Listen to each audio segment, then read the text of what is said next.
भारत माता की भारत माता की भारत माता की। मैं आज देश की हर माता को, हर बहन को, हर बेटी को बहुत बहुत बधाई देता हूं।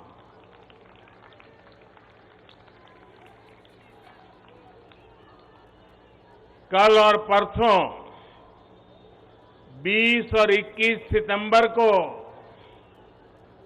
हम सबने एक नया इतिहास बनते देखा है और हम सबका सौभाग्य है कि इतिहास बनाने का अवसर कोटि कोटि जनों ने हमें दिया है।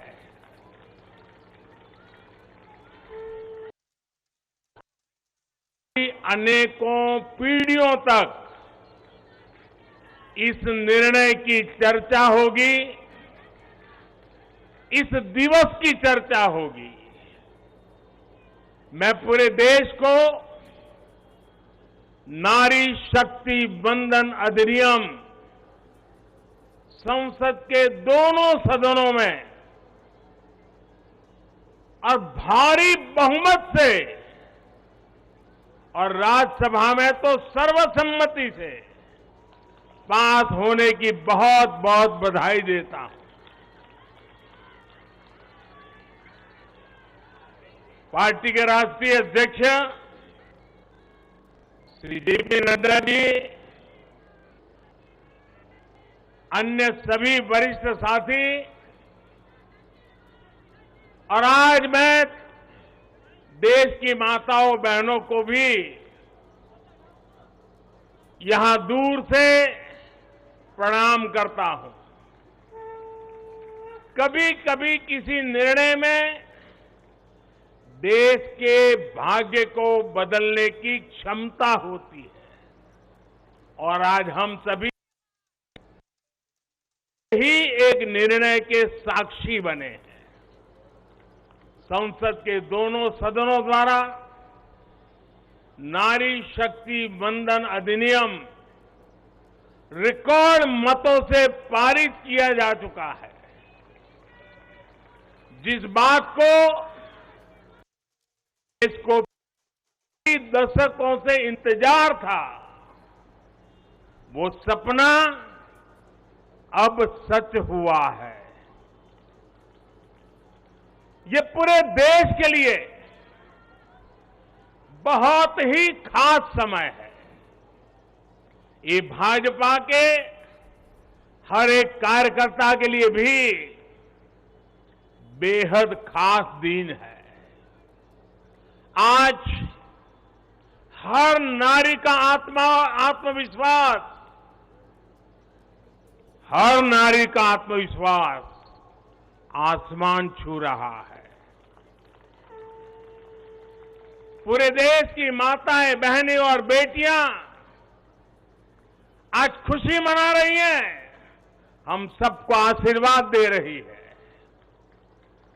साथियों, कोटि कोटि माताओं बहनों के सपने को पूरा करने का सौभाग्य हमारी भाजपा सरकार को मिला है और इसलिए राष्ट्र को सर्वप्रथम मानकर चलने वाली पार्टी के रूप में, भाजपा कार्यकर्ता के रूप में, मैं एक जिम्मेदार नागरिक के रूप में, ये हमारे लिए बहुत बड़ा दिन होने का गर्व अनुभव कर रहे हैं।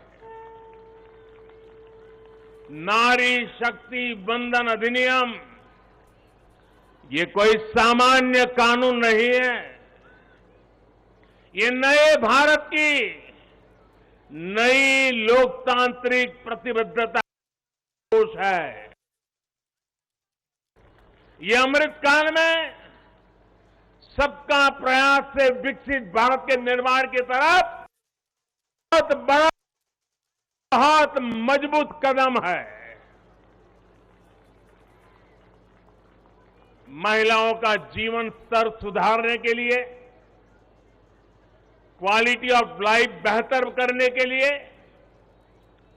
विमेन लेड डेवलपमेंट का नया युग देश में लाने की जो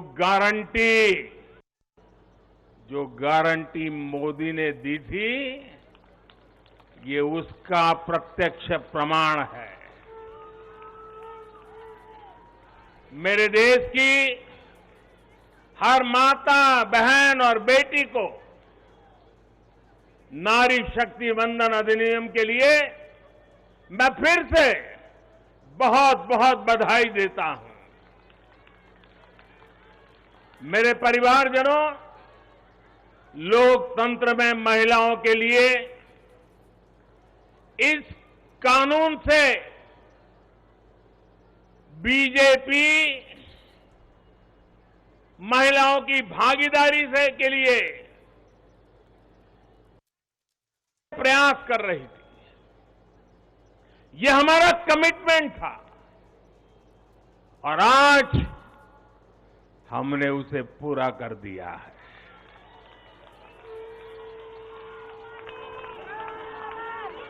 महिला आरक्षण सुनिश्चित कराने वाले इस कानून की राह में तरह तरह की बाधाएं थी। दशकों पुराने अड़ंगे, लेकिन जब नीयत पवित्र होती है, प्रयासों में पारदर्शिता होती है, तो परेशानियों को पार करके भी परिणाम लाती है। ये भी अपने आप में एक रिकॉर्ड है कि इस कानून को सदन में इतना व्यापक समर्थन मिला। नए संसद भवन में पक्ष विपक्ष की सीमाओं से ऊपर उठकर करीब करीब सबने इसके पक्ष में वोट दिया। मैं इसके लिए सभी राजनीतिक दलों का और सभी सांसद साथियों का भी अभिनंदन करता हूं। मेरे परिवारजनों, भारत को विकसित बनाने के लिए आज भारत की नारी शक्ति को खुला आसमान देने का ये अवसर है।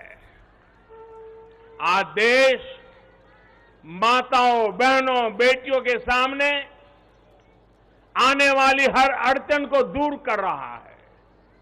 इसी सोच के साथ बीते 9 वर्षों में हमने माता हर बंदिशों को तोड़ने का प्रयास किया है। हमारी सरकार ने एक के बाद एक ऐसी योजनाएं बनाई हैं, ऐसे कार्यक्रम शुरू किए हैं जिससे हमारी बहनों को सम्मान, सुविधा, सुरक्षा और समृद्धि का जीवन मिले। हमने बहनों, बेटियों के जीवन चक्र से जुड़ी हर समस्या को दूर करने पर पूरी गंभीरता से ध्यान दिया है। गर्भावस्था के दौरान शिशु को पौष्टिक खाना, इसके लिए हमने मातृ वंदना योजना चलाई। महिलाओं के बैंक खाते में पैसे भेजने शुरू किए। माता मृत्यु को रोकने के लिए, नवजात बच्चों की रक्षा के लिए हमने शिशु का जन्म अस्पताल में ही कराने का बहुत बड़ा अभियान चलाया। बेटी को कोख में ही न समाप्त कर दिया जाए, इसके लिए हमने बेटी बचाओ बेटी पढ़ाओ जैसे जन आंदोलन भी शुरू किए। आज वर्षों बाद देश में जनसंख्या के आधार पर महिला पुरुष के अनुपात में सुधार आया है। इसी तरह शौचालय से बेटियां स्कूल न छोड़े, इसके लिए हमने करोड़ों शौचालय बनाए। बेटी की शिक्षा जारी रहे, इसके लिए हमने सुकन्या समृद्धि योजना में ज्यादा ब्याज का प्रावधान किया। बेटी को रसोई में लकड़ी का धुआं ना सहना पड़े, इसके लिए उज्ज्वला का गैस कनेक्शन दिया।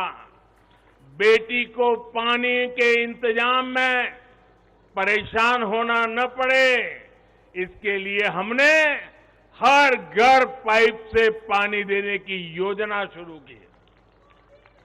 मेरे परिवारजनों, हर मां बाप का सपना होता है कि उसकी प्यारी बेटी बिना बाधा के जीवन बिताए, जीवन में आगे बढ़े।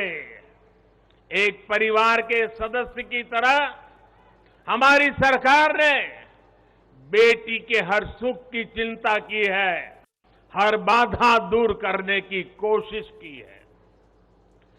बेटी को अंधेरे में न रहना पड़े, इसके लिए हमने सौभाग्य योजना से मुफ्त बिजली कनेक्शन दिया।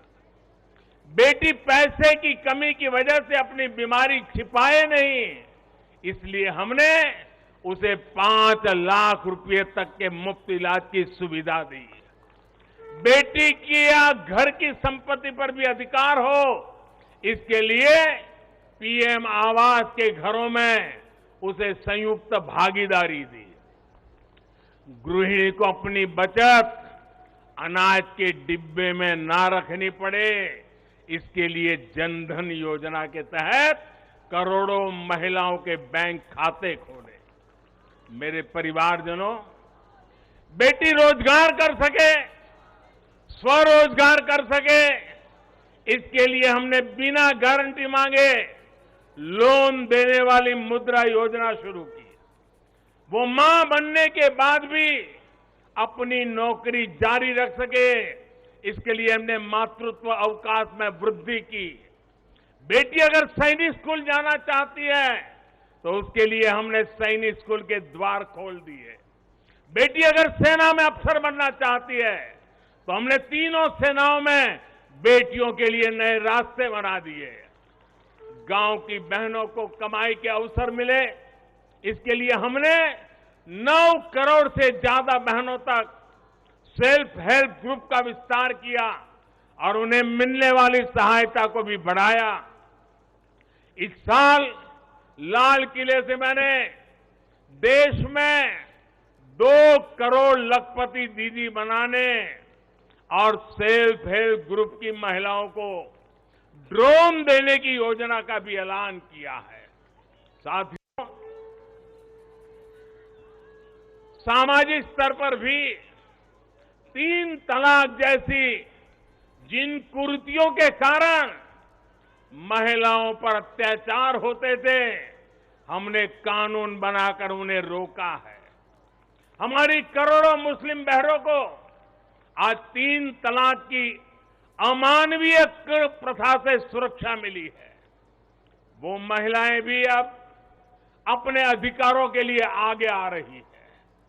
मेरे प्यारे परिवारजन, महिला आरक्षण के लिए इतने दशकों से कोशिश तो हो रही थी, लेकिन मैं आपसे जानना चाहता हूं,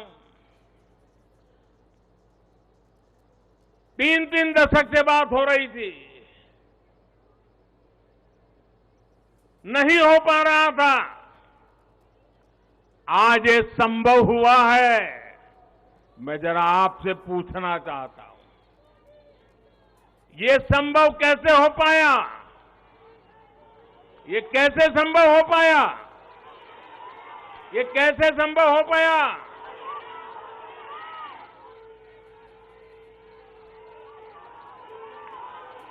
कैसे संभव हो पाया? ये मोदी ने नहीं, ये आपने किया है, करोड़ों देशवासियों ने किया है। और ये कैसे किया है? उसका एक सबसे बड़ा कारण है, देश की जनता ने, देश के मतदाताओं ने, विशेष करके मेरी माताओं बहनों ने वोट देकर के एक पूर्ण बहुमत वाली मजबूत और स्थिर बनाई सरकार बनाई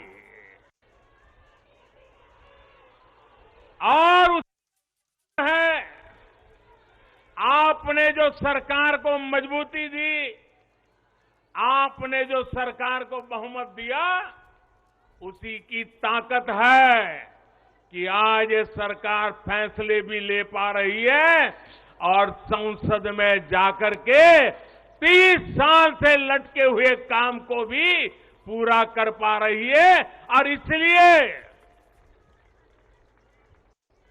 दोनों इस प्रकार से पास होना इस बात का साक्षी है कि पूर्ण बहुमत वाली स्थिर सरकार होती है तो देश कैसे बड़े फैसले लेता है, कैसे पड़ावों को पार करता है। जब देश में पूर्ण बहुमत वाली सरकार आई तो इतना बड़ा काम हो पाया। हमने महिला हित में हर स्तर पर फैसले लिए, किसी के राजनीतिक स्वार्थ को महिला आरक्षण के सामने दीवार नहीं बनने दिया। जबकि इससे पहले ये बिल संसद में आए, लीपापोती हुई, सिर्फ नाम दर्ज कराएगी, ये निष्ठापूर्वक कभी प्रयास नहीं हुआ और बवाल हुई, हंगामा, नारी का अपमान करने का भी प्रयास किया गया। मैं तो कल भी, सबने वोट तो दिया, लेकिन कुछ लोगों को इस पर तकलीफ थी कि नारी शक्ति वंदना शब्द क्यों लाए हो। क्या इस देश की नारी को वंदन करना चाहिए कि नहीं करना चाहिए? क्या माताओं बहनों को प्रणाम करना चाहिए कि नहीं बहना चाहिए? क्या माताओं बहनों का गौरव सम्मान बनाना चाहिए कि नहीं बनाना चाहिए? क्या हम पुरुषों को इतना अहंकार आ जाए, हमारी राजनीतिक विचारधारा को इतना अहंकार आ जाए कि हम नारी शक्ति की वंदना शब्द का प्रयोग करें तो भी किसी के पेट में चूहे दौड़ने लग जाएं?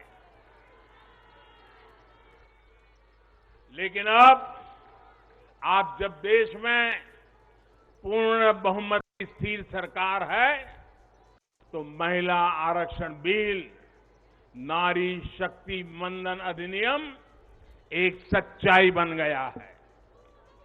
इस कानून ने फिर साबित किया है कि देश को आगे ले जाने के लिए, इस कानून ने सिद्ध कर दिया है, देश को आगे ले जाने के लिए पूर्ण बहुमत वाली सरकार, मजबूत सरकार, निर्णायक सरकार, ये बहुत ही आवश्यक है। मेरे परिवारजनों, मैं लगातार महिलाओं को आगे बढ़ाने की बात करता हूं, उनके विकास को केंद्र में रखकर नीतियों की बात करता हूं। ऐसा इसलिए क्योंकि मैंने महिलाओं के नेतृत्व को, उनके सामर्थ्य को, उनकी रिजल्ट देने की काबिलियत को देखा है। मैं वर्षों तक गुजरात में मुख्यमंत्री रहा। मेरे अपने अनुभव है कि जब मातृशक्ति को काम मिलता है तो कैसे परिणाम देती है। हमने गुजरात में समृद्ध ग्राम की योजना बनाई थी और उसमें एक विशेषता थी कि जहां पर गांव के प्रधान के रूप में महिला के लिए आरक्षण है, वो सीट रिजर्व है, अगर उस गांव के सब लोग मिलकर के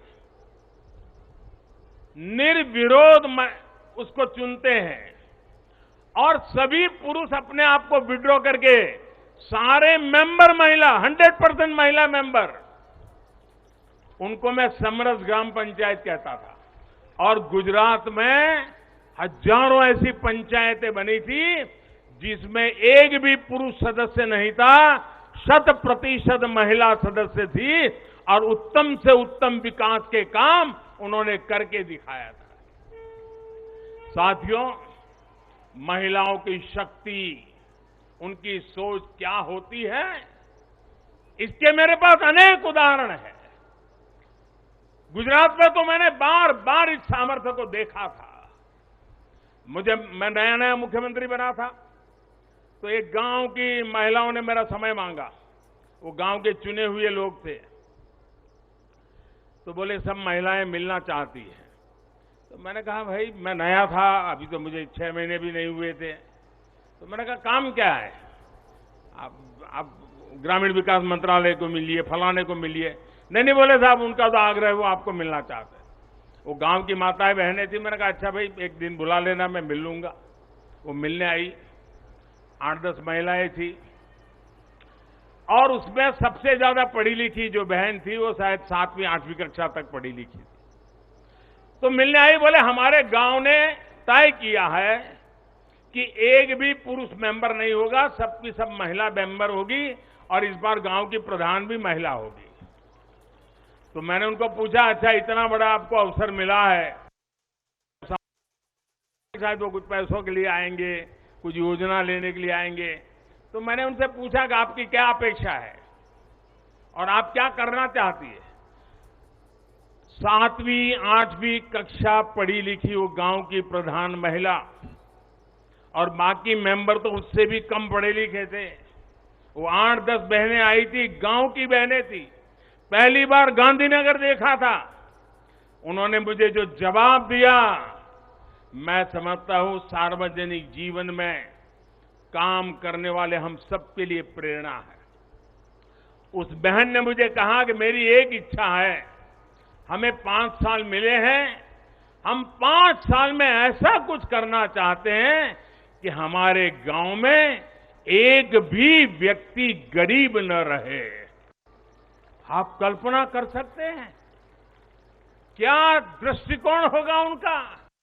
और सच में ट्रांसफॉर्मेशन का कहां आधार होता है ये उनको मालूम था। ये सामर्थ्य और सोच हमारी माताओं बहनों के, गांव में बेटी बहनों को भी होता है। साथियों, महिलाओं में सकारात्मक बदलाव की प्रवृत्ति और संसाधनों के बेहतर से बेहतर इस्तेमाल की दूरदर्शिता हमें हर जगह पे मिलती है। परिवार में तो डगर डगर पे नजर आता है। अभी कुछ दिन पहले मैं मध्य प्रदेश गया था, तो वहां शहडोल के पास एक आदिवासी गांव में गया, तो सभी आदिवासी बहनों को बुलाया था, लेकिन विशेषता यह थी कि उसमें 100 से ज्यादा लखपति दीदी आई थी, आदिवासी बेटियां, लखपति दीदी। तो मैंने उनसे संवाद किया। एक बहन ने जो मुझे बताया वो वाकई हम सोच सकते हैं कि उनका सामर्थ्य कितना है। वो आदिवासी बेटी जो कहती है मैं लखपति दीदी हूं, मैं आज विमेन सेल्फ हेल्प ग्रुप के द्वारा ये काम करके इतना इतना कमाती हूं। तो मैंने पूछा इतना पैसा कमाने लगी तो करती क्या हो। एक आदिवासी महिला मुझे कह रही है, ये दिल्ली की महिलाओं के लिए भी आश्चर्य होगा। वो कहती है कि मेरे पति साइकिल पे जाते थे, काम करने के लिए, रोजगार ढूंढने के लिए साइकिल पे जाते थे। मैं लखपति दीदी बन गई तो मैं उनके लिए स्कूटी ले आई। देखिए आत्मविश्वास। वो कह रही है मैं मेरे पति के लिए स्कूटी ले आई। फिर बोले मुझे पता चला कि मुझे बैंक से लोन मिल सकती है, तो मैंने सोचा कि मैं लोन से ट्रैक्टर ले लूं। बोले मैंने लोन से ट्रैक्टर लिया और मेरे पति को स्कूटी लेकर के मैंने उनको बदले में ट्रैक्टर दे दिया, और मेरे पति ट्रैक्टर लेकर के अगल बगल के गांव में खेती के लिए लोगों की सेवा के लिए जाते हैं और कमाई करते हैं। और बोले अब तो मेरी स्थिति है कि मैं कुछ ही महीनों में वो ट्रैक्टर की लोन भी वापस कर दूंगी। यानी एक मेरी आदिवासी बहन लखपति दीदी की क्या विजन होता है, कल्पना होती है। अभी 1-2 महीने पहले मैं उनसे बात करके आया। साथियों, मुझे कहना यही है कि नारी शक्ति मंदन अधिनियम देश के भाग्य को बदलने का काम करेगा, और उसके पीछे इसके कारण मेरा विश्वास अनेक गुना बढ़ गया है। नारी जब कोई भी जिम्मेदारी संभालती है तो उस संकल्प को सिद्ध तक ले जाने के लिए वो जी जान से जुट जाती है। इस कानून का सबसे बड़ा लाभ ये होगा कि ये कानून देश की नारी शक्ति में बहुत बड़ा विश्वास पैदा करेगा। देश के लिए काम करने का जज्बा, भारत को आगे बढ़ाने की जो शक्ति है वो कई गुना बढ़ जाएगी। आप गुजरात के डेयरी उद्योग को मैं भली बात ही जानता हूं। ये अमूल वगैरह इतने बड़े बड़े नाम सुनते हैं ना, उसके मूल में सभी महिलाएं हैं जो पशुपालन का काम करती है, दूध के व्यापार का काम करती है, और आज डेयरी को अरबों खरबों का व्यापार उन्होंने बना दिया है। हम लोग लिज्जत पापड़ जानते हैं, आदिवासी महिलाओं ने शुरू किया हुआ प्रकल्प आज मल्टीनेशनल कंपनियों को टक्कर मारने वाला लिज्जत पापड़, ये हमारी नारी शक्ति का परिचय देता है। ऐसा हर राज्य में आपको मिलेगा। उनका ये जो कौशल है, सामर्थ्य है, जो भगवान ने उनको नैसर्गिक गुण दिया हुआ है, वे कभी भी खराब क्वालिटी को स्वीकार नहीं करते हैं। हो सके उतना अच्छा करना, अच्छे ढंग से करना, ये सामर्थ्य होता है। जब राष्ट्र निर्माण में सक्रिय होती है तब राष्ट्र कितना आगे बढ़ सकता है, इसका हम अंदाज लगा सकते हैं। महिलाओं के इसी कौशल का, उनकी लीडरशिप का उपयोग अब आने वाले दिनों में देश को होने वाला है। हमारी संसद में भी नारी शक्ति का महत्व दिखा है। सारे दलों को इस बिल का समर्थन करना पड़ा है। आप मान लीजिए यही लोग हैं जो पहले बिल फाड़ा करते थे, आज उनको बिल को समर्थन करना क्यों पड़ा? क्योंकि देश भर में पिछले 10 साल में महिला एक शक्ति बनकर के उभरी है, और हमने संसद में पहुंचने से पहले देश में सामर्थ्य जुटा दिया ताकि संसद में कोई हिल न पाए। इसका पूरा प्रबंध करके हम सदन में गए। ये आप ही के सामर्थ्य पर भरोसा करके मैं गया था, ये आप ही की शक्ति पे भरोसा करके मैं गया था, और आपकी शक्ति ने रंग दिखा दिया कि सभी राजनीतिक दलों को इस काम में जुड़ना पड़ा। मेरे परिवारजनों, आज परिवार से लेकर पंचायत तक, इकोनॉमी से लेकर एजुकेशन और एंटरप्रेन्योरशिप तक हमारी बहन बेटियां हर क्षेत्र में अभूतपूर्व काम कर रही है। भारत को चांद तक पहुंचाने में महिलाओं की बहुत बड़ी भूमिका रही है।